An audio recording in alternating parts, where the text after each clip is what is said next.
Exatamente. 20% de vergonha, tá tudo certo. Ó, vocês têm que valorizar demais o IGD. Os professores do IGD, principalmente essa dupla aqui, que você não está entendendo. Quando o João fala de entrega isso, entrega aquilo, essa dupla entrega mais do que tudo. Exatamente. Não paga gasolina. Não paga gasolina. Foi mesmo. Você não está entendendo. Hã? A minha fantasia sou só eu, não tem graça nenhuma.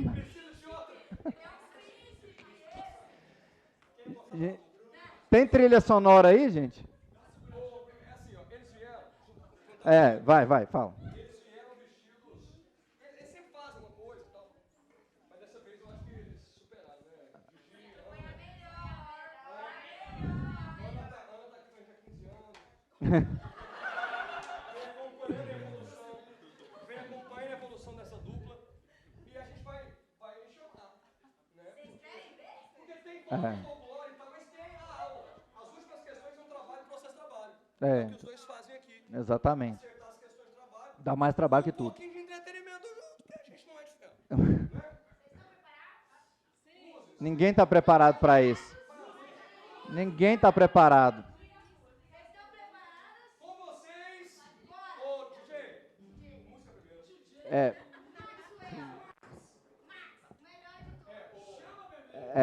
Espera aí. É fracionado, né? Primeiro vem um, depois vem outro. Vocês estão ansiosos?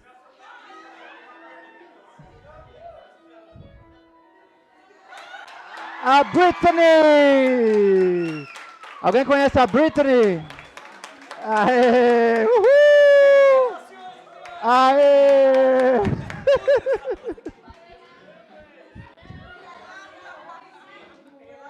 Aê! Uhul! Peraí. Senhores, as branquelas. Uhul! And I need you. And I miss you. Ô, que dupla, sim ou não? Olha o Latrell aqui, ó.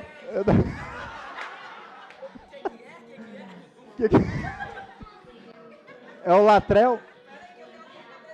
Peraí, agora segura aí, Max. Sabe o que é?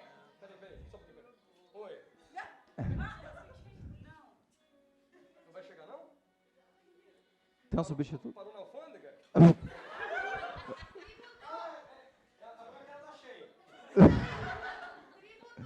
Tributou na alfândega. Vou lá.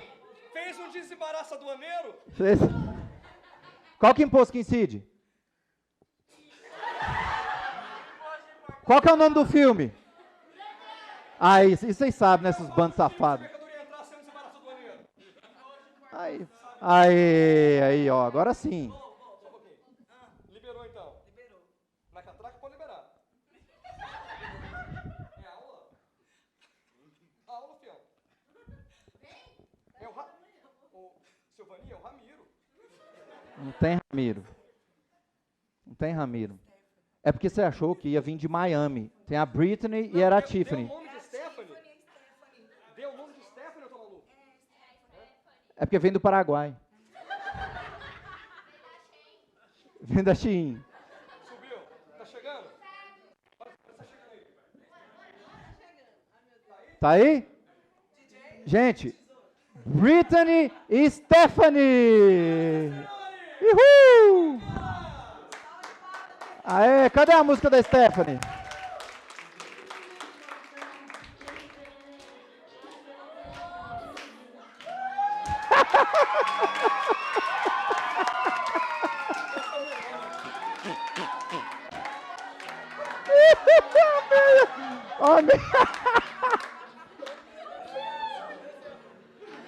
Dança, Ramiro.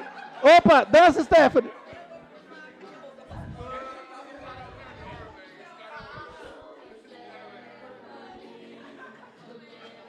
Falei que era do Paraguai.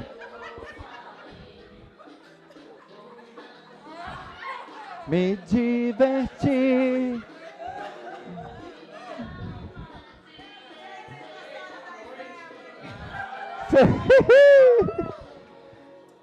Gente, depois o Ramiro vai contar como é que ele entrou nessa meia.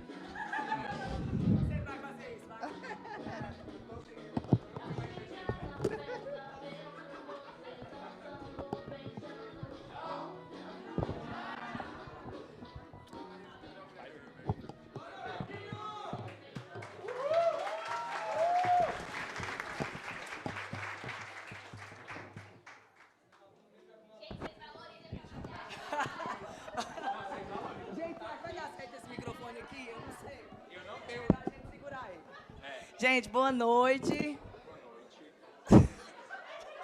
Vai arrebentar. Dá nada, não. Até a gente tem um pouco de dificuldade na hora de arrumar, porque a gente não para de rir, né? Mas é para deixar a Stephanie é maravilhosa, né? Para deixar a noite de vocês mais alegre. Chega aqui, Latrell. Pô, tá bonitão, cara. E fazer com que a noite nossa seja muito especial. Então, a gente ama esse evento. Eu sempre falo, e é muito verdadeiro, porque o cabelo não cabe. Eu também não. E a gente vem com muito amor, com muito carinho. Quanto o João disse que estava pagando por hoje? O que é? Quanto que ele disse que estava pagando? Pagando o quê? À noite. 35? À noite, 38, né? R$38 a hora. Ah, mas... Ele deu um aumento para vocês, né? Porque R$22,50, né? Eu recebi 18. 22. E fora para a cabeça meia aí, nós tivemos que cortar ela inteira, só dizendo para vocês que a meia tá caindo, meia caindo lá de fora. Eu falei assim, prende. Ele prende onde? Falei, na cueca? Mas vocês dêem valor, porque é complicada a situação aqui da Stephanie. Se eu der uma afinada, vocês entendem, né? Então, vamos lá, a gente vai fazer um bate-papo aqui, acho que de 1 hora, de trabalho e processo do trabalho, para que a gente consiga fazer a ligação das duas disciplinas. Vocês sabem tanto que a professora bate com vocês duro em relação aos pontos que a gente pode ganhar aí com a matéria. Então, olha que lindo! Tirou a... Olha lá, gente. Eu vou até começar. Essa foto aí vai ter que comentar. Honorário de sucumbência do advogado trabalhista é quanto mesmo? Vai, começa. Honorário de sucumbência, quanto que é?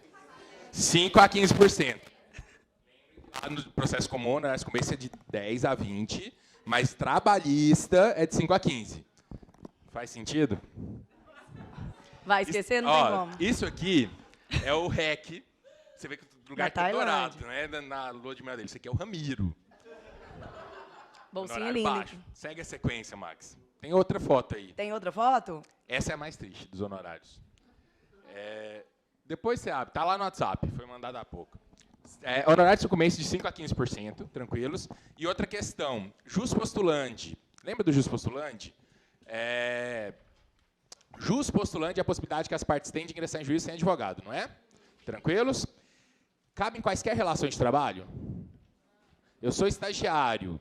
Eu tenho a autoestima do Pablo Marçal. Acho que eu dou conta da ação sozinho. Eu posso entrar sem advogado?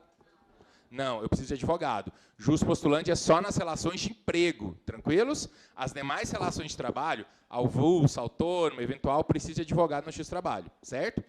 E sendo relação de emprego, a gente tem 5 exceções ao jus postulante. Quais são? Lembra que o jus postulante não pode amar a ex, não é? Inclusive vocês, eu sempre falo isso, no Corujão faz muito sentido. Se vocês estão apaixonados aí, estão amando a ex, hoje é sexta, que horas que é agora?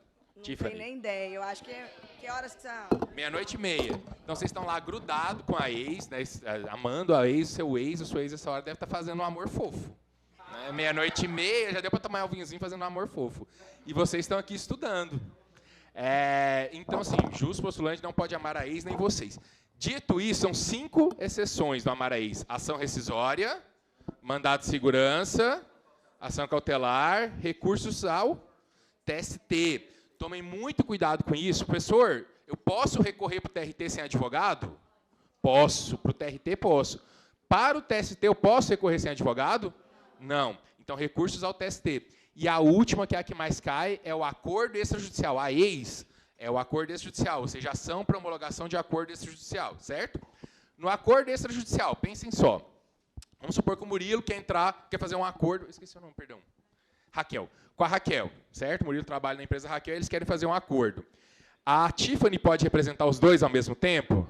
Não. Tem que ser a Stephanie para o Murilo e a Tiffany para a Raquel. Não pode ser advogado comum. Tranquilos? Gravem que isso é uma das tópicos que a FGV mais gosta. Não pode ser advogado comum. Beleza. E na ação para homologação de acordo extrajudicial, é uma petição conjunta, uma assinada pela advogada bem-sucedida. Olha a peruca dela, gente. Olha essa aqui. Nós fomos mandar uma peruca um pro outro, né? Aí ele falou, olha a minha. Eu falei, olha a minha. Aí eu falei, nossa, mas tá tudo ok, gente. Tá tudo trabalhado aqui. Não, oi. Aí acabou, né? Essa saia combina? Ai, obrigada. Ele cortou a saia, ele achou muito comprida, ele cortou. Eu comprei ela num brechó, só que ela era de uma galera mais corretinha, assim. Eu sou mais safada. Aí eu... Enfim.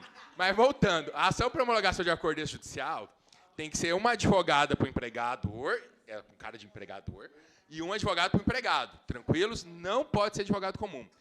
Se o juiz homologar o acordo, cabe recurso? O juiz homologou, vou recorrer? Não. Se o juiz não homologar o acordo, cabe recurso? Sim, recurso ordinário. E prestem atenção aqui. Quando a gente fala de... tá bom. Quando a gente fala de ação para homologação de acordo extrajudicial, se o juiz não homologar, cabe recurso ordinário. Se o juiz não homologar, cabe recurso ordinário. Na reclamação trabalhista, se o juiz não homologar um acordo, cabe recurso de imediato? Não, então não confundam isso. Vamos supor o seguinte, eu propus uma ação contra o IGD por trabalho noturno, depois eu vou dar o gancho, mas por trabalho noturno não remunerado, intervalo interjornada não remunerado, amanhã eu estou aqui às 8 dando aula de pós, e aí eu entrei com uma ação contra o IGD, tranquilos? Quando eu ingressar com essa ação contra o IGD, na primeira audiência a gente fez um acordo, o juiz não homologou. Cabe recurso aqui?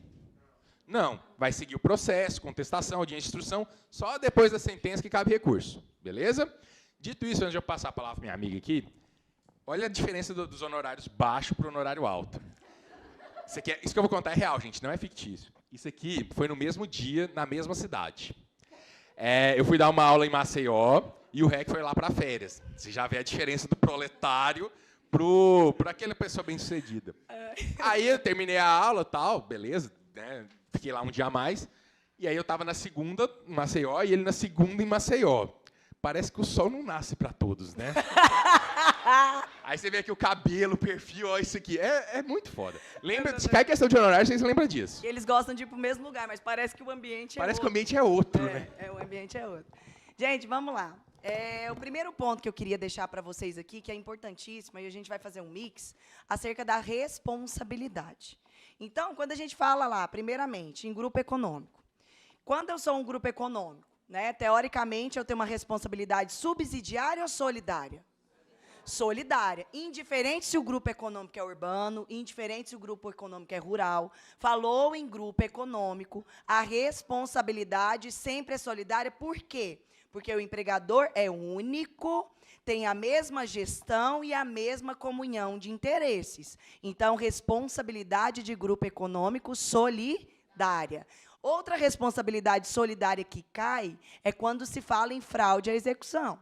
Então, se tiver lá na sua questão que fraudou a execução, a responsabilidade é solidária. O que seria responsabilidade solidária? Todo mundo responde junto. Agora, quando eu falar lá em terceirização, que é transferir um serviço a um terceiro, a responsabilidade, via de regra, ela é o quê? Subsidiária. E se houve falência da terceirizada? A responsabilidade passa a ser o quê? Solidária. Quando a gente fala em ente público, quando a gente presta bem atenção, quando a gente fala em ente público, somente haverá a responsabilização do ente público se ficar comprovado culpa in vigilando. Então, o primeiro ponto que a gente precisa prestar bastante atenção, a prova gosta muito das responsabilidades, tanto solidária como subsidiária. Até aqui, tudo bem? Posso falar mais um pouquinho? Você vai desenhando, né?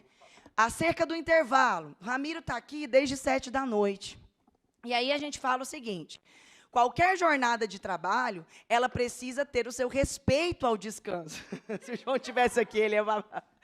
Então, quando a gente fala em jornada acima de 6 horas, o empregado tem direito a 1 hora, pelo menos, de intervalo intra-jornada, que é entre duas.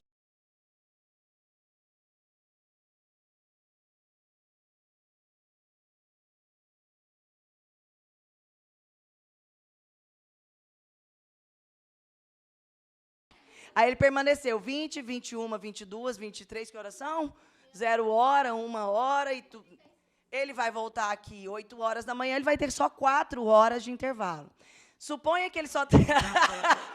Amigo, se eu fosse você, eu já tirava esse negócio e já ficava por aqui. Ele não vai ter o intervalo o quê? Interjornada, que é no mínimo 11 horas. Cuidado o seguinte, deixa ele desenhando, a gente vai lembrando.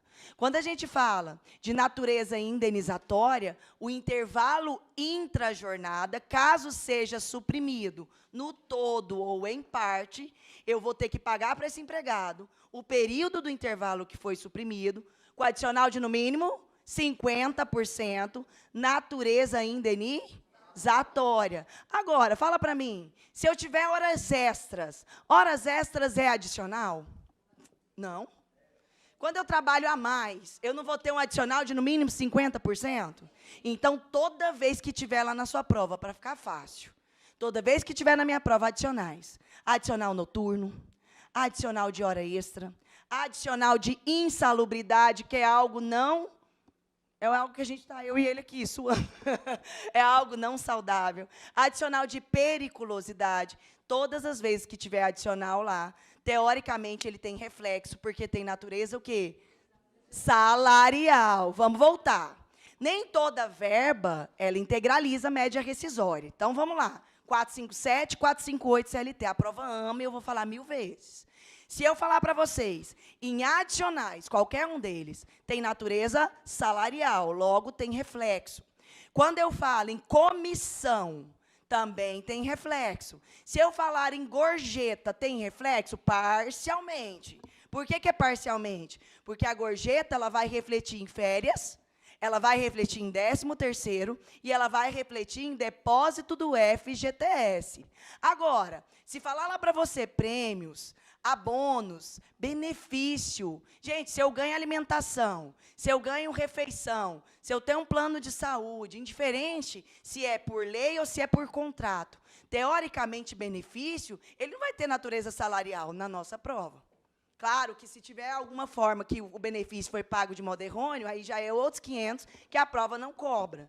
Então, se falar ajuda de custo, diárias para viagem, prêmios, abonos e vale alimentação vedado o pagamento em dinheiro, não integraliza nenhuma média rescisória. Cuidado com isso. Quem quiser depois em casa dar uma olhada, é o artigo 457 e 458 da CLT. Essa dica é de ouro, eu vou falar 1.200 vezes, porque cai todas as vezes. Pronto. Pessoal, agora eu vou passar com vocês um tópico que é bem importante. É spoiler, tá? Porque a gente ainda não falou em sala. Mas, para quem é nosso aluno aqui regular, a nossa próxima aula, lembra que eu falei que era de recursos, né? E recurso sempre cai muito. Então, vamos ver recurso na madrugada, vamos ver recurso na aula que vem, vamos ficar vendo recurso. Tranquilos? É um spoiler, então vocês me acompanham. Dessa vez nem vou pedir tanta... Qual que é a resposta e tal. Mas vocês vão ver isso em sala até mais detalhado. Então, vamos lá. Numa aula que eu fiz com vocês, mas até quem é de fora também que está chegando, a gente faz o processo de conhecimento, começa com uma reclamação trabalhista, tem a notificação, audiência inicial, caso seja fracionada, contestação, audiência de instrução, razões finais, sentença. Tranquilos? Então, a sentença é ela que põe fim ao módulo do processo de conhecimento na reclamação trabalhista. Lembra que o processo tem 3 fases. Meu cabelo aqui, peraí. Processo de conhecimento, recurso e execução. Tranquilos? O processo tem 3 fases. Quando termina o processo de conhecimento, o juiz vai julgar a reclamação e vai proferir a sentença. Beleza? Da sentença que julgou a reclamação trabalhista, cabe o quê? Apelação? RO. Não existe apelação no processo de trabalho, tá? Cabe recurso ordinário, que é o artigo 895 da CLT. Tranquilos? Cabe recurso ordinário. Eu vou interpor o RO perante o juiz que julgou, e aí ele vai analisar os pressupostos recursais. Tranquilos? Se ele negar submento, pressupostos recursais, gente, são requisitos. Vocês todos têm requisitos que vocês levam na vida, não tem? Tipo assim, quem está aí solteiro, você vai pegar alguém, qual que é o requisito? Professor, a pessoa me querer. Cumpriu. Ser alguém. Ótimo, é um ótimo requisito. Enfim, são pressupostos. Se tem uma decisão, por exemplo, que foi publicada hoje, e eu recorro daqui a 3 meses, meu recurso vai ser analisado? Não, porque faltou o pressuposto da tempestividade. Tranquilos?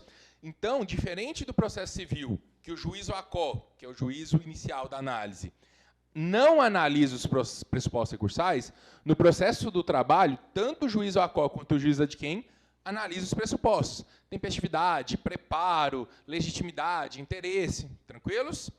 E aí, ao analisar, ele pode negar... Eu vou pegar outra, cara. Eu me recuso com esses troços aqui a baixar. Na moral, velho. Já tá me apertando, já tô andando meio preso. Eu me recuso, cara. Ele pode negar submento, tranquilos? Se ele negar submento, a gente pode fazer alguma coisa. Aliás, isso aqui, ó. O que é isso aqui?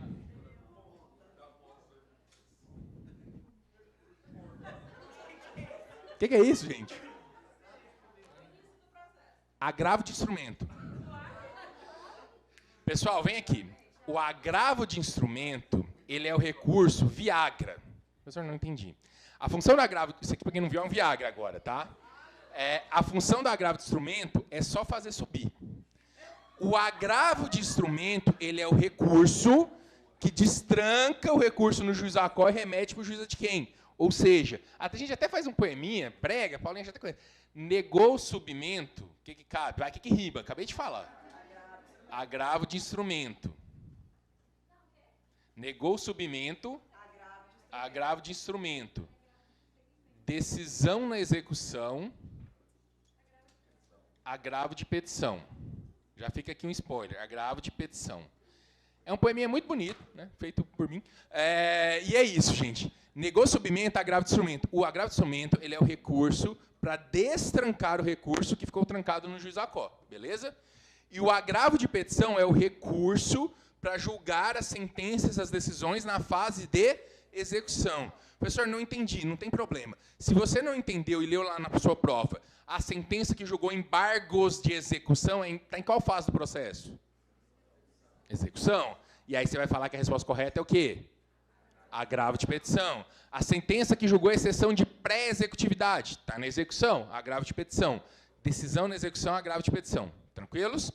Então, se o juiz negar submento, vai caber agravo de instrumento. Para quê? Para fazer o recurso subir. Lembra do Viagra?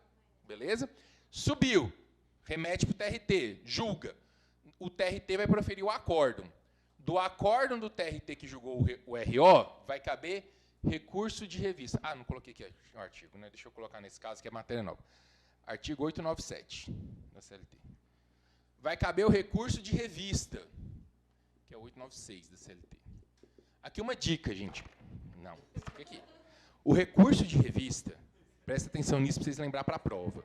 A FGV, desculpa, a FGV, ela sempre coloca uma questão que ela conta uma historinha, que é um caso concreto, e pergunta para você qual o recurso cabível. Ou, às vezes, quando ela não pergunta recurso, qual a medida processual cabível, vai ser um mandado de segurança, provavelmente, ali, de uma decisão interlocutória. Mas ela quase sempre coloca uma questão, que ela conta uma história e pergunta qual o recurso cabível. Tranquilos? Para vocês identificar o recurso de revista, não vai gravar aqui, então os acordos do TRT é recurso de revista? Não. Acordo do TRT pode ser recurso de revista, ou pode ser recurso ordinário, se for um processo que se iniciou no TRT. Processos de competência originária, recurso ordinário. Tranquilos? Para ser recurso de revista, presta atenção nisso aqui. Tem que ser acórdão de TRT, tranquilos? Ele é só de acórdão de TRT. Não cabe recurso de revista de sentença de juiz, não cabe recurso de revista de acórdão do TST. Tem que ser acórdão do TRT. Mas, além disso, o processo tem que ter se iniciado perante um juiz. Tranquilos? Porque ele é sempre o segundo recurso do mérito. Estamos bem até aqui ou não, gente? Então, a gente vai ter o recurso de revista. Interpõe perante o presidente do TRT. Se o presidente do TRT negar submento, o que cabe? Agravo de instrumento. Vai caber agravo de instrumento. E aí vai subir o recurso de revista. Turma do TST vai julgar. O acórdão da turma do TST, onde que está o processo agora? Isso, perfeito. Onde que está o processo? Qual órgão? TST. Aí, se a gente ler um acórdão do TST, o processo está onde mesmo? TST. Cabe, pasmem, embargos no TST. Uau, professor. Olha que difícil. O processo está no TST, e aí vai caber embargos onde? Na Lua? No TST. Tranquilos? Então, do acórdão do TST que julgou o recurso de revista, vai caber embargos no TST.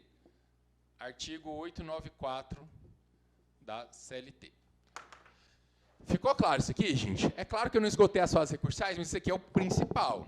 Aí é, obviamente, até para quem está aqui, que é aluno novo, que está chegando aqui no Corujão, faça uma leitura da súmula 414 do TST junto, é importante, e da súmula 293 do TST. Uma vai tratar de recurso adesivo, a outra vai tratar do mandado de segurança nas decisões interlocutórias. Por favor.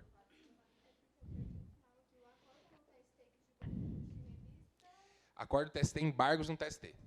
Beleza? E nesse caso vai ser os embargos de divergência, tá? A FGV nunca chegou a cobrar isso porque embargo de divergência é do regimento interno, não está na CLT, vocês não vão encontrar esse nome. Mas seria um embargo de divergência for ser bem mais específico. Tranquilos? E olha só como é difícil. Sabe quando que cabe embargos no TST de divergência? Quando houver divergência. Meu Deus. É isso. Vai contar que uma turma tem uma decisão e a outra turma tem outra decisão. Ainda falam que é difícil, cara. Não entendo. Não, vai. É lindo, né, o processo de trabalho. Gente, vamos falar um pouquinho de jornada de trabalho, que cai muito. Ó, prestar bastante atenção. Primeira delas, que sempre é cobrada, jornada 12 por 36. Então, o que é a jornada 12 por 36? É aquela jornada prorrogada, de 12 horas, e que eu folgo as próximas 36. Quando eu falo em jornada 12 por 36, ela pode ser feita de modo individual, que é o empregado com o empregador. Eu posso fazer por acordo coletivo ou por convenção coletiva do trabalho.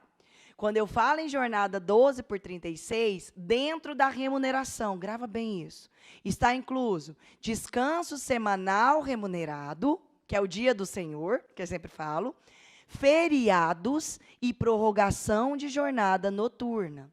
Não é porque eu trabalho na jornada 12 por 36 que eu não tenho direito àquela 1 hora de intervalo. O empregador ele tem que observar esse intervalo. Se ele não observar, professor, o que acontece? Ele tem que pagar aquele período suprimido, repito, com adicional de, no mínimo, 50%, que é o intervalo intra-jornada, que tem natureza indenizatória.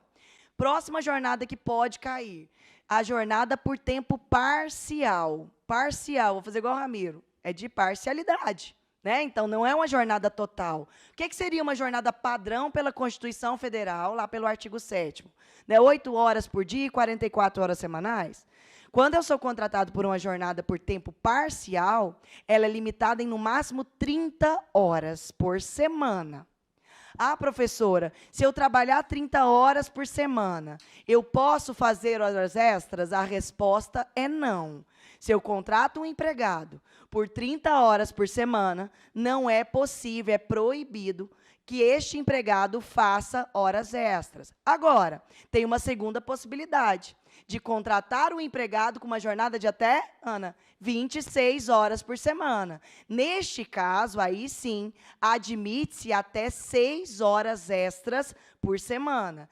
Permitido ainda, não esqueçam, a compensação dessa jornada. Só que, para que se compense essa jornada, tem que ser na semana seguinte, na semana subsequente. Até aqui, tudo bem? Quando a gente falar de banco de horas, que eu já vou puxar, o banco de horas ele pode ser o quê? Individual, feito diretamente com o empregador, no período máximo de até quanto tempo? Mata o tio Ramiro de orgulho. Quanto que o banco de horas pode ser feito diretamente com o empregador? Quanto tempo?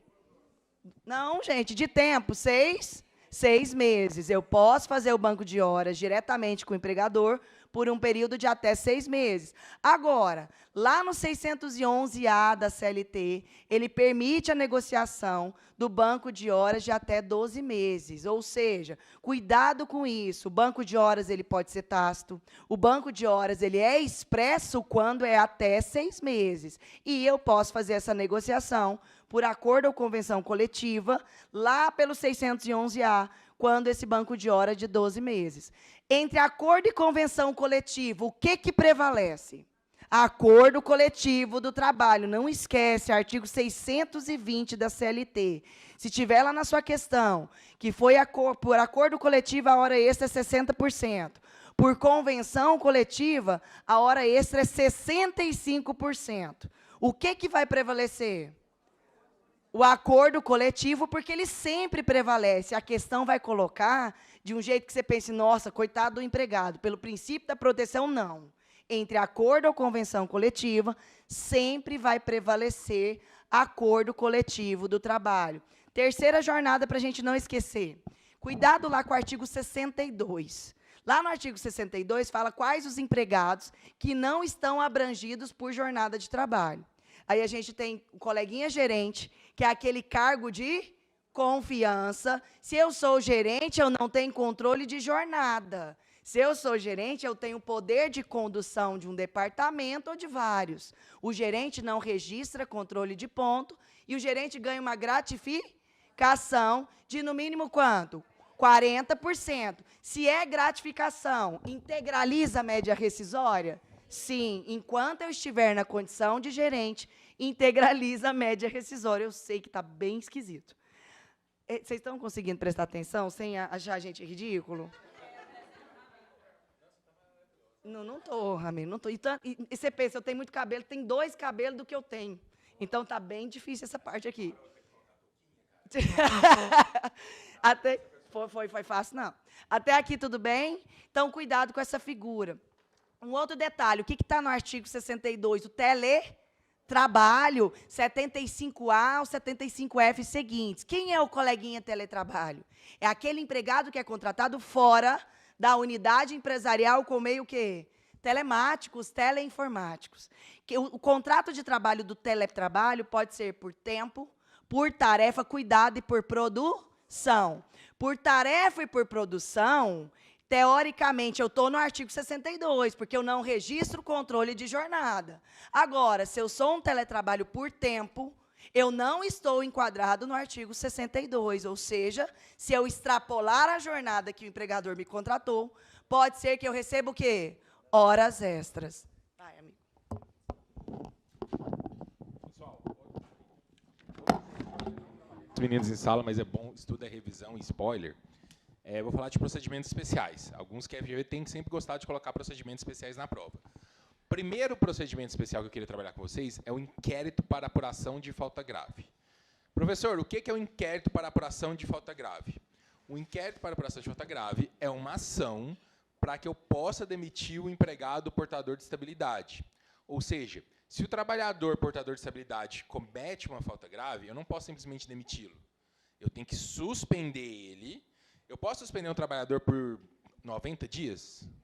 Não, posso suspender por máximo por quanto? 30 dias. Eu vou ter que suspender o trabalhador... Ah, ótimo. Eu tenho que suspender o trabalhador por até 30 dias e, nesse prazo, ajuizar o inquérito. Tranquilos? Sob pena de decadência. Estamos bem ou não? A Paulinha falou de estabilidade. Tem muita estabilidade, Paulinha? Aí, não? Tem muitas estabilidades? Tem algumas. Tem mais de 5, pelo menos, né? Então, beleza. Com relação à estabilidade, gente, professor, então todo trabalhador estável que cometer falta grave, eu tenho que suspender e ajuizar o inquérito? Não. Tem 3 casos que não precisa ajuizar o inquérito. Tem, por exemplo, tem estabilidade dirigente sindical, comissão de conciliação prévia, estabilidade do Conselho Curador do FGTS, Conselho Nacional de Previdência, enfim. Como são vários tipos de estabilidade, 3 não precisam, e é mais fácil vocês gravar as que não precisam do que gravar as que precisam. Tranquilos? Quais são as 3 que não precisam? Primeira, qual que é essa estabilidade? Gestante, que a moça está grávida. Não precisa na estabilidade... Pior do que eu, não tá? Gravídica. Nossa, foi estranho. É verdade, não pode usar maconha quando está grávida. Corrigido. Estabilidade gravídica. Primeira, estabilidade gravídica. Tranquilos? Segunda estabilidade, isso aqui é o quê? Acidente de trabalho. Então, não precisa na estabilidade acidentária. Sofreu um acidente de trabalho, perdeu o braço, perdeu. Aí está aqui. Tranquilos? Beleza? E essa estabilidade aqui? Mas é para ter acidente? Está escrito não. Não acidente. Então, é a CIPA. Comissão Interna de Prevenção de Acidente. Essa aqui é para prevenir o acidente, entendeu? Essa é remasterizada.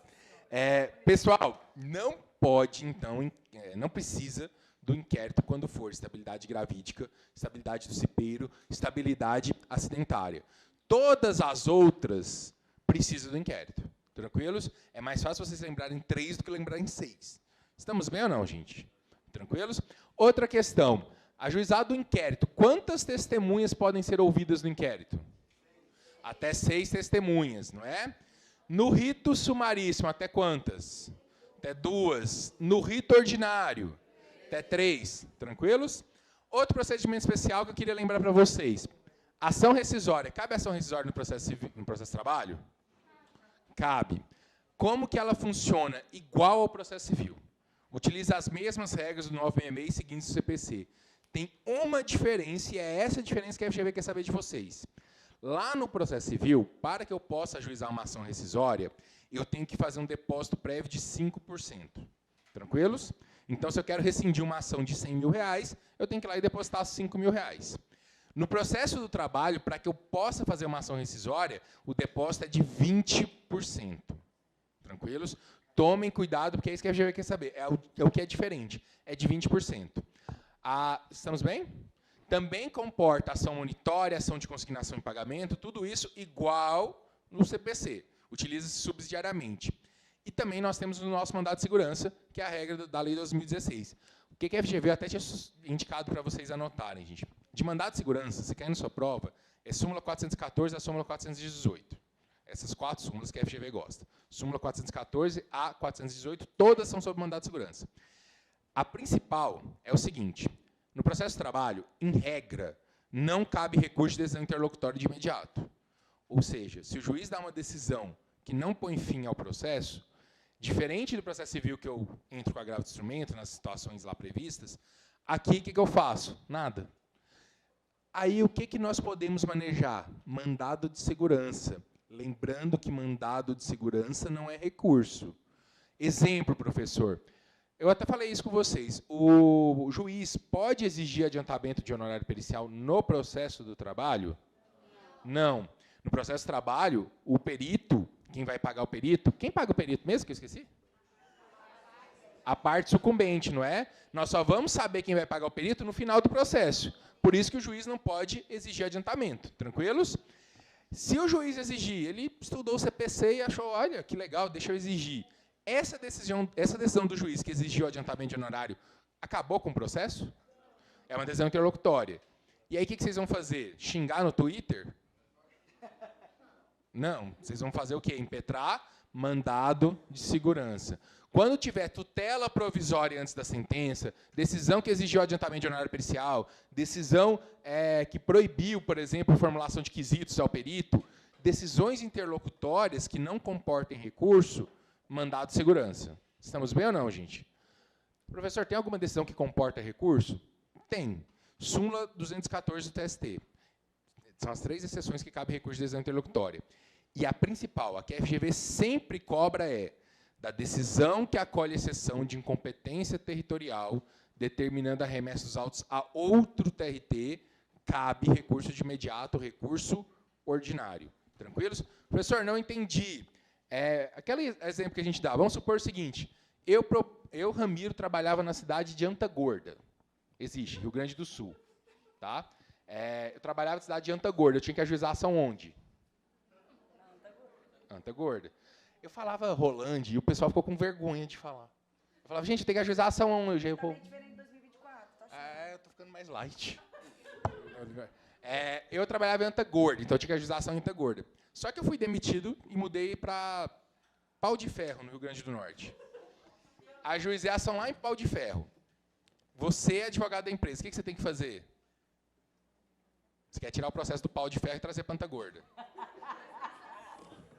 Meu Deus. Apresentar a exceção de competência territorial. Qual que é o prazo? 5 dias a contar da notificação. Da decisão do juiz que acolheu a exceção, tirando o processo lá de Pau de Ferro do Rio Grande do Norte, trazendo para Antagorda, é uma decisão que acabou com o processo ou não? Não, então é uma decisão interlocutória. Nesse caso, cabe RO. Tranquilos? É uma exceção à regra. Nesse caso, cabe RO. Ficou claro isso, queridos? Estamos bem? Repito. Da decisão, por exemplo, eu acho que o problema é a falta de ilustração. De novo. Brasil. Eu trabalhava em Antagorda,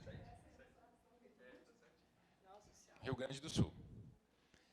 E aí eu ajuizei a ação em Pau de Ferro, Rio Grande do Norte. Aqui é o TRT 21, aqui é o TRT 4. Deixa eu dar um exemplo. Se eu trabalhava aqui, a regra de competência é ajuizar a ação no local da prestação de serviço, não é? Então, tinha que ajuizar a ação aqui. Só que eu ajuizei a ação aqui. O que a empresa tem que fazer? Apresentar uma exceção de competência territorial para tirar o processo lá de Pau de Ferro e trazer para Ponta Gorda. Da decisão do juiz que acolheu essa exceção, cabe recurso de imediato, cabe RO. Tranquilos? Vai lá, Paulinho. Gente, bora falar de verbas? Ó, verbas trabalhistas. Só vamos pensar aqui, ó. Contrato divide em determinado e indeterminado. As mesmas regras do contrato determinado são as mesmas regras do contrato de experiência, certo? A diferença é que o contrato de experiência é um prazo de 90 dias e o contrato determinado é até um prazo de 2 anos. Ambos admite-se uma única renovação. Cuidado se tiver lá na sua prova, pode anotando os artigozinhos aí, porque depois vocês vão passar a madrugada e aí você pega e olha de novo. A previsão do artigo 481 da CLT, que é aquela cláusula securatória de direito recíproco, artigo 481 da CLT. O que é isso? Se eu tiver no contrato de trabalho determinado ou de experiência e qualquer das partes, empregado ou empregador, rescinda o contrato de trabalho antes do prazo final, às vezes eu tenho ali 45 renovado por mais 45. Quando chega com 50 dias, qualquer uma das partes não quer mais. As regras a serem aplicadas é do contrato indeterminado. Então, se tiver lá na sua prova, cláusula securatória de direito recíproco, palavra-chave que pode ser utilizada na sua questão. São as mesmas regras do contrato indeterminado e vai ter a figura do aviso prévio. Pode colocar no seu caderno desse jeito. Se tiver o 481, cláusula securatória, repito, de direito recíproco, qualquer das partes que rescinda o contrato de trabalho determinado ou de experiência antes do prazo final, vai ter as mesmas regras do contrato de trabalho indeterminado e a figura do aviso prévio. Agora, quando eu falo na figura, teoricamente, do contrato de experiência, eu sei que eu tenho início, tenho meio, tenho fim, e sei que eu sou contratado para ser experimentado e eu experimento a empresa. Eu sempre falo que é aquele namoro. Então, gente, logicamente que a título de verbas, se não te contiver essa cláusula assecuratória, qual que é a diferença a título de verbas? Não existe a figura do aviso prévio. Por quê? Porque o aviso prévio é inserido em contratos de natureza indeterminada, quando qualquer das partes quer rescindir o contrato e fala para outra, olha, eu não te quero mais. Olha, por motivo pessoal, eu dou o exemplo você na sala. Ramiro quer vender o corpo dele na praia, não é esse nosso exemplo? Então, ele vai lá para a praia, já saiu a foto daqui, e ele simplesmente... ele pede demissão, pega a bolsinha dele rosa e vai vender o corpo dele na praia. No momento que ele pede demissão, ele avisa para o empregador a sua vontade de extinção do contrato de trabalho. Agora, tome cuidado. Meu Deus do céu. Tome cuidado. Difícil concentrar com você do lado. Quando a gente fala na figura de contrato de trabalho em extinção, eu posso ter justa causa, que está lá no artigo 482 da CLT, atos libidinosos da justa causa, certo, Stephanie? Ué, não sei. Então, se eu tiver lá uma figura de justa causa, lembre-se, a justa causa ela é dada de modo imediato, sob pena de perdão tácito. Eu repito e reitero. Quando tem lá o artigo 482 e você não sabe que desídia é preguiça, ninguém aqui é desidioso, porque está todo mundo de madrugada aqui. Então, se eu não sei, eu só vejo advogados aqui, porque o resto está dormindo. Quem está aqui é porque vai passar. Amém. Então, desídia é preguiça. É um motivo de justa causa, ato de indisciplina, insubordinação, improbidade, perda da habilitação profissional, entre outros que eu queria que vocês olhassem. Agora, quais são as verbas? Logicamente, eu tenho direito a saldo de salário que é devido sempre e a férias mais o terço se for vencidas. Quando eu falo em justa causa, essas duas verbas. Lembrem-se que eu tenho que dar baixa na carteira de trabalho do empregado e eu tenho um prazo de 10 dias para que eu pague essas verbas, sob pena de quê? da multa do artigo 477 da CLT. Cuidado o seguinte, o inverso. Se tiver a rescisão indireta. Rescisão indireta é o quê? É quando a empresa ou o empregador, ele quebra o contrato de trabalho. É como se eu desse a justa causa para o empregador. Como não tem jeito de eu mandar embora o meu próprio empregador, eu vou lá na justiça, ó, bato na porta da justiça e falo, justiça, é o seguinte, o meu empregador está quebrando o contrato de trabalho daquilo que ele prometeu para mim. Então, ele está atrasando meu salário, ele está, teoricamente, atrasando meu FGTS, está exigindo de mim serviços alheios ao contrato de trabalho. Então, teoricamente, que ofende a moral e os bons costumes. Então, isso dá o quê? Uma rescisão indireta. Quais são as verbas da rescisão indireta? Gente, são as mesmas, é só a gente interpretar. São as mesmas devidas se o empregador tivesse rescindido o contrato de trabalho comigo. Aviso prévio, férias, integral ou proporcional, 13º, saca FGTS? Saca? Tem a saldo de salário? É devido sempre. Tem a multa de 40% do FGTS? Opa! Tem seguro-desespero? Também. Então, cuidado com justa causa, rescisão indireta, que são questões ali que podem ser cobradas, tanto no contrato determinado, quanto no contrato indeterminado. Professora, foi clara? Rescisão por mútuo acordo. Posso falar? Posso falar? Rescisão por mútuo acordo. É aquela rescisão por vontade das partes, é o distrato. Quando eu e o empregador, a gente não se quer mais. A gente não quer mais. Faz na empresa? Claro. Faz na justiça? Depois eu posso acionar a justiça? Posso, porque tinha hora extra lá, ele não me pagou, vou lá na justiça e entro. Agora, essa rescisão, como é por vontade das partes, rescisão por mútuo acordo, logicamente, o aviso prévio vai ser pela metade, vai junto. O que é pela metade? Aviso prévio indenizado, cuidado, pela metade. Sabe aquela multa de 40% que o empregador ele paga ali no depósito do FGTS? Ela também vai ser o quê? Pela metade. Demais verbas de natureza integral. Demais verbas de natureza integral. Pergunta para vocês, saca FGTS? Fala assim, 80%. Tem seguro-desemprego? Não, no próprio artigo já fala que não tem seguro-desemprego, e é meio óbvio que a própria Constituição Federal fala que, teoricamente, seguro-desemprego é devido quando eu, empregada, tenho a demissão pelo empregador. E, neste caso, eu também quero. Aí eu queria emendar. O acordo extrajudicial. Aí é nossa... Tem hora que o trabalho bate com o processo, igual a Tiffany bate com a Stephanie. Quando a gente fala em acordo extrajudicial, a gente fala em uma rescisão, teoricamente, né, um acordo feito entre as partes, e a prova traz muito isso, né? Fulaninha queria extinguir o contrato de trabalho com a sua irmã, tem uma questão assim? E, por isso, elas fizeram um acordo extrajudicial. Gente, apesar de ser extrajudicial, é feito na justiça. Então, as partes elas já chegam lá, né, Ramiro, com um acordo meio que pronto. Falam, ó, tá tudo bem, eu vou te pagar R$20 mil para a gente fazer a extinção do contrato. Quem que determina as obrigações inicialmente? Não são as partes? Agora, claro, vai passar pela chancela do juízo. Eu posso fazer com a mesma advogada? Por que a professora está repetindo isso aqui? Para vocês não confundirem que o acordo extrajudicial não é diferente da rescisão de mútuo acordo. O distrato eu faço na empresa. O distrato, o empregador comigo, rescinde o meu contrato de trabalho. O acordo extrajudicial, eu tenho que bater na porta da Justiça do Trabalho, para que, teoricamente, Ramiro falou, advogados diferentes, e aí o juiz homologa se ele quiser? Fala para o Ramiro, o juiz é obrigado a quê? A nada. Se ele homologar, está quente? Se ele homologar, teoricamente, transita em julgado? Vamos ver se vocês sabem falar isso para ele. Não, ficou pior. Transita em julgado, se ele homologar? Se ele não homologar, cabe o quê? Mata ele de orgulho, pelo amor de Deus. Recurso ordinário. Então, é isso. Cuidado com essas rescisões, que são rescisões possíveis de cair na sua prova. Tá bom?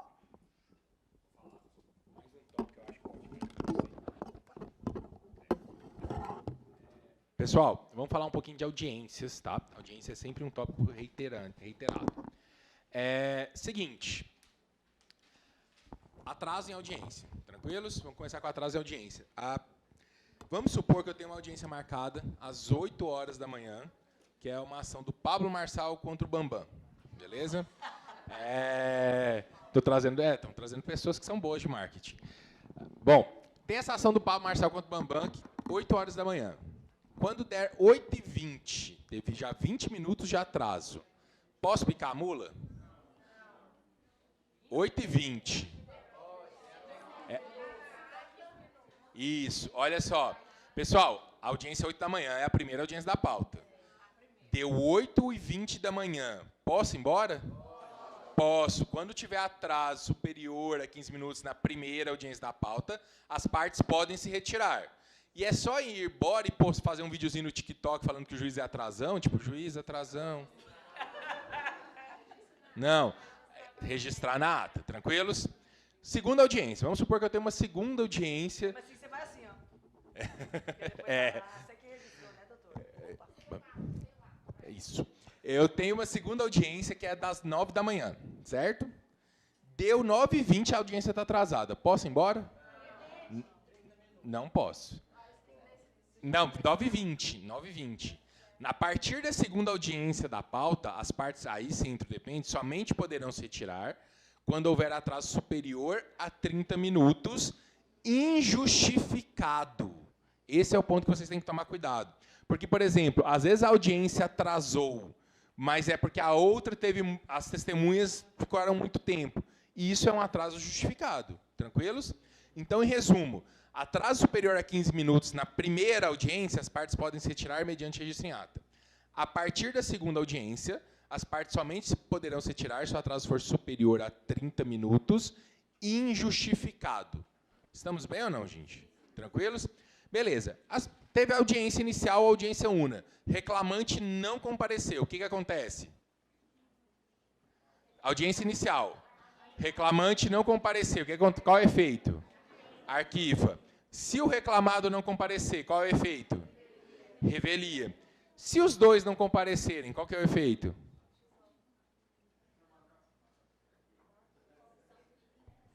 Na audiência inicial, primeira audiência, os dois não compareceram. Gente, isso cai. Presta atenção de novo. Vai, volta tudo. Gente, Não, quem tem interesse na ação?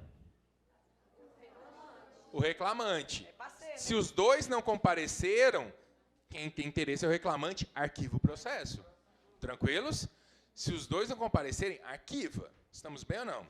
Beleza. Vamos supor o seguinte, eu resolvi ir embora do GD. Eu trabalho em umas condições imorais. Eu não tenho intervalo interjornada. Como vocês sabem, amanhã 8 da manhã eu tenho que estar aqui. E eu não posso estar assim aqui amanhã. Eu tenho que fingir decência amanhã cedo. Eu estou preocupado com isso real.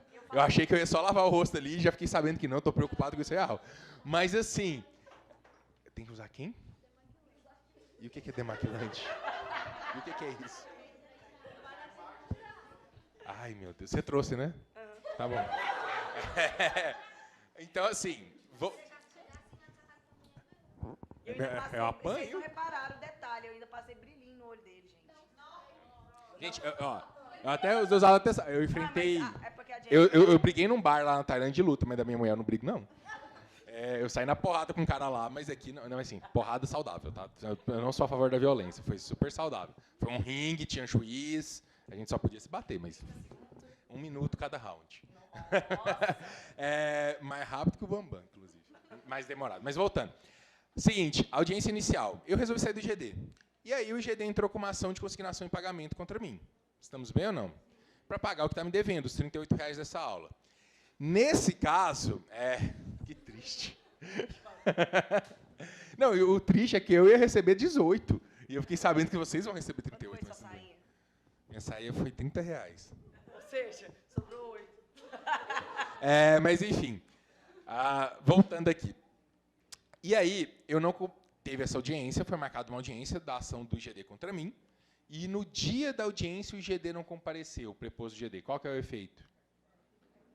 Arquiva. Tranquilos? Não é revelia. Notem que, nesse exemplo, o autor é o IGD. Estamos bem ou não, gente? É uma ação de consignação em pagamento. É porque, às vezes, a gente grava, o empregado não compareceu, arquivo, o empregador não compareceu, revelia. Não é isso. O autor não compareceu, é quem entrou com a ação. O autor reclamante não compareceu, arquiva. O reclamado não compareceu, revelia. Nesse exemplo, o autor é o IGD. Estamos bem ou não, gente? Outra questão, beleza. O reclamante não compareceu. E aí, o juiz vai arquivar o processo, mas ele tem que dar prazo para o reclamante justificar? Sim ou não? Sim, ele tem que dar prazo de 15 dias para o reclamante justificar, não é? Se o reclamante justificar, o juiz vai extinguir o processo, mas vai isentá-lo de pagar as custas. Se o reclamante não justificar, ele extingue o processo e, mesmo se beneficiar da justiça gratuita, tem que pagar as custas processuais. Tranquilos? E o reclamado? Se o reclamado não compareceu, mas o advogado está presente, o juiz tem que aceitar a contestação? Sim. Se o reclamado não compareceu, mas o advogado está presente, o juiz tem que aceitar a contestação e os documentos juntados. Beleza? Anotem para vocês fazerem a leitura do artigo 843 e 844 da CLT. Esses dois dispositivos é o que eu estou trazendo para vocês. Cai muito. 843 e 844. 843 e 844. Aproveitando que eu estou falando de benefício da justiça gratuita, antes de passar para o Paulinho aqui, qual que é o requisito do benefício da justiça gratuita mesmo, gente? Para quem recebe até quantos por cento do teto do RGPS é devido? Para quem recebe até 40% do teto do RGPS é devido o benefício da justiça gratuita, certo? Para quem recebe mais, pode conseguir o benefício? Pode, desde que comprove a condição de hipossuficiência. Por isso que eu dei aquela dica para vocês. Vocês que são solteiros, vai pegar alguém assim, domingo, dia da prova.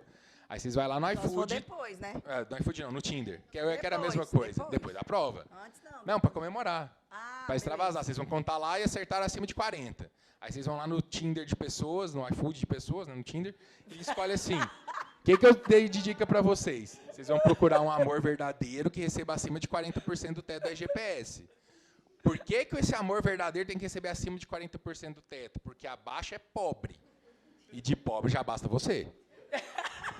Ninguém vai esquecer, amigo. Beleza? Gente, só pra gente... A gente já tá com o tempo quase encerrado. Cuidado com... Tá ruim, né, aí? A meia tá estourando, ele tá estourando ele. Adicional de transferência, toma um pouquinho de cuidado. Se eu falo em adicional, de novo, tem reflexo. Agora, quando a gente fala em adicional de transferência, a gente vai falar 25% enquanto durar tal situação. Então, presta bem atenção. Se eu sou contratado em Goiânia, é vedada a transferência do empregado para local diferente da sua contratação sem a sua anuência. Eu tenho que anuir. Se eu não der o meu ok, o empregador não pode me transferir, isso é a regra geral. Número privado. Não, deve ser de sacanagem, são vocês, né, gente? Alguém está ligando. Atende, vamos ver. Alô? Oi. Boa noite. Boa noite. Oi. Achei que era um cliente. É Tinder? Quanto? OnlyFans. Da justa causa, Gabi. Não pode aqui, tá bom, vou lá fora.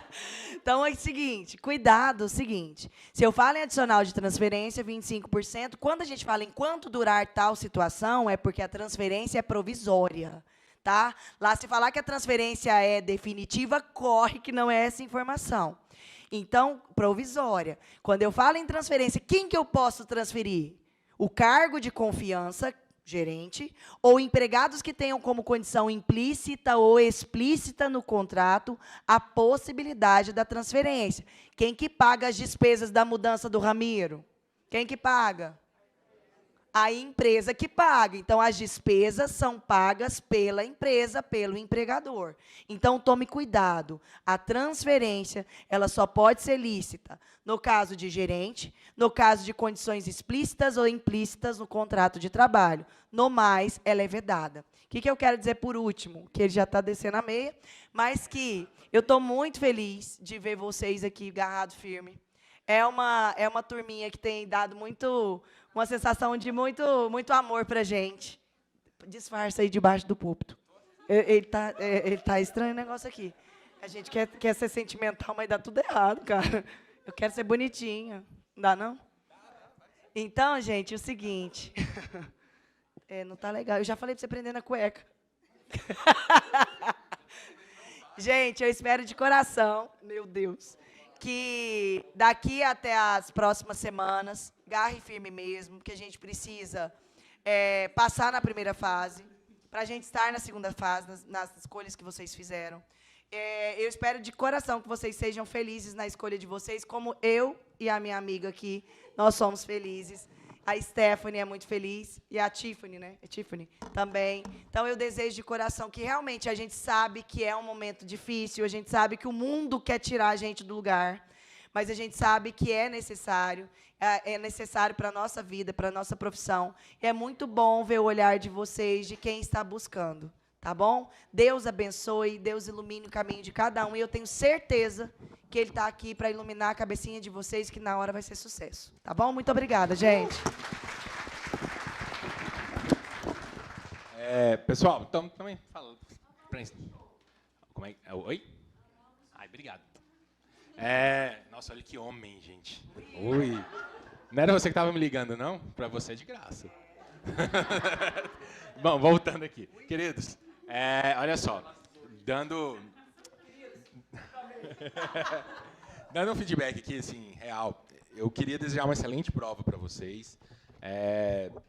Bom, e assim, dar umas dicas que eu sempre falo isso em toda aula de Corujão. Sempre reitere, sempre tem algum aluno que vem e me conta uma história que não observou isso. Então, por favor, não seja essa pessoa. Algumas dicas que a gente sempre pede para vocês no dia da prova são, primeiro, não troquem de assertiva. Pelo amor de Deus. Se você marcou uma resposta, marcou a resposta, vai embora. A não ser que você repare depois que havia uma palavra não, que havia alguma coisa que mudava por completo o teor daquilo que você leu. Se você ficou com dúvida entre duas questões e marcou uma, vai embora. Pare de ficar brigando com questão. Só de exemplo aqui, tipo Datafolha. Quem já mudou a questão e errou? Só para eu ter uma noção aqui. Então pronto. Não precisa nem falar, não, gente. Consegui provar meu ponto, eu acho. Não troquem de questão, tá, gente? Não mudem de assertiva. Marcou, vai embora, esquece, siga o rumo. Até porque seu tempo é curto, então não há tempo para isso. Não fique brigando com questão. Às vezes você leu, não entendeu, leu... Se você leu, não entendeu, vai embora. Mania feia de ficar em relacionamento tóxico. Tá apanhando, levou chifre, vai embora. Pronto. Mesma coisa na prova. Ai, professor, eu gosto de levar chifre. Então tá, tudo bem. Mas na prova não, tá? Na prova não. Então, assim, agora, real, não fique em relacionamento tóxico. Não entendeu, vai embora. Você tem que acertar 40 questões. Uma questão a mais ou uma questão a menos não vai fazer diferença em relação à sua prova se você conseguir acertar as outras. Eu digo isso, e eu sempre falo isso com muito carinho, inclusive, porque, por exemplo, eu fui concurseiro há muito tempo. E uma das provas que eu fiz, que eu cheguei a passar, mas não... O concurso era só cadastro de reserva, não cheguei a ser nomeado, eu não fiquei entre os primeiros, muito provavelmente, foi porque eu fiquei brigando com uma questão de matemática, que era concurso TRT, e tinha raciocínio lógico e matemática. Eu falei, não, isso aqui eu me garanto. Eu sou bom em matemática. E aí eu fiquei lá umas meia hora, 40 minutos, depois minha redação ficou pior. Tal. Eu acabei passando, mas não cheguei a ser nomeado nesse concurso. E a época que eu fiz, eu provavelmente, se eu fosse nomeado, porque era, enfim, a minha família é do Sul, e eu tinha um carinho muito grande com meus avós, já fiz engenharia de produção lá, eu teria ido. Diferente dos outros dois que eu fui nomeado, que eu acabei não indo. Então eu digo isso dando esse exemplo de caso real para vocês aqui. Não fiquem brigando com questão. Não troquem assertiva, não mudem, não briguem com questão. Tenham inteligência, maturidade para sentir seu corpo. Você está lá fazendo a prova, está suando, está vendo que está ficando nervoso, pede para sair, joga uma água no rosto, faça um alongamento, pense, respire. Hoje eu não vou fazer, não. Mas em algumas aulas eu faço, mas hoje não vai rolar, não. E assim... E assim... Mas, assim, de verdade, tipo, sai, molha o rosto. Tenha essa maturidade para fazer a prova, porque isso são dicas, não conteúdo, não são dicas especificamente de conteúdo, mas são dicas que podem fazer com que você passe na prova e consiga uma nota melhor. Então, tomem esses cuidados. E, dito isso, gente, eu sempre falo isso, e eu vou falar até com mais ênfase aqui, até porque na véspera da prova eu, infelizmente, não vou poder estar aqui. Pessoal, vamos fazer essa prova. Lembre mais uma vez que a prova é só um pedaço de papel. Ela nunca diz nada sobre nenhum de vocês. Você não é uma pessoa melhor ou uma pessoa pior porque passou na prova agora ou porque não passou na prova anterior. Isso não muda nada na sua vida em relação a quem você é e seu caráter. Ah, professor, mas eu já estou fazendo a quinta, sexta prova. Eu sei que é difícil, às vezes, quando você está fazendo uma prova a mais, reiteradas vezes. Mas, ainda assim, você tem que perseverar e ir lá e se dedicar e pôr a cara a tapa. Eu comentei dos concursos que eu passei, mas eu passei na minha quarta OAB. E depois passei em 5 concursos públicos, fui nomeado só em 2 dos 5. É construção. Cai, levanta, constrói. Cai, levanta, constrói. E hoje eu sou advogado e acabei não tomando posse em nenhum deles. É isso, gente. Vão com a tranquilidade que vocês deram o seu melhor, vocês estudaram bastante, vocês acompanharam as aulas, vocês estão aqui num final de semana de madrugada e deram o seu melhor. E vão com essa tranquilidade que vocês não devem nada a ninguém, que a prova é de vocês e essa vai ser a prova. Vocês vão começar 2024 devendo a anuidade da OAB, com certeza. Amém. Tranquilo? Amém. Vai lá e rebenta, gente.